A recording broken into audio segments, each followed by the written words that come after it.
In today's video, I'm going to teach you how to add multiple tasks in ClickUp at once. If you need to create several tasks quickly, ClickUp makes this really simple.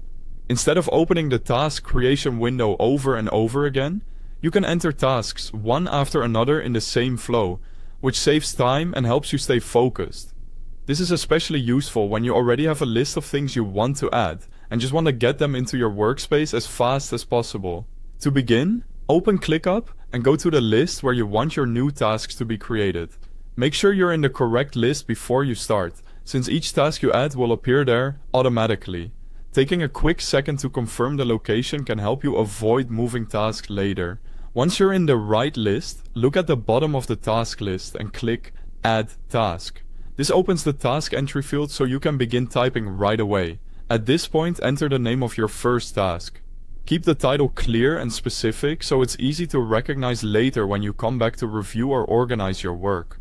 After typing the first task name, press Enter. ClickUp will instantly create that task and keep you in task entry mode, so you can immediately start adding the next one. This is the key to the whole process, because it lets you continue working without interruption. Now type the name of your next task and press Enter again. Each time you press Enter, a new task is created, and a fresh field appears for the next one. Continue entering your task names and pressing Enter until you've added everything you need. If you're adding a long batch of tasks, it can help to stay consistent with your naming so your list looks neat and is easier to scan later. When you're finished, click outside the task field or press ESC to exit task entry mode. That tells ClickUp you're done adding tasks for now and returns you to the normal list view. And that's it. This is the quickest way to add several tasks, one after another, without reopening the task creation window each time.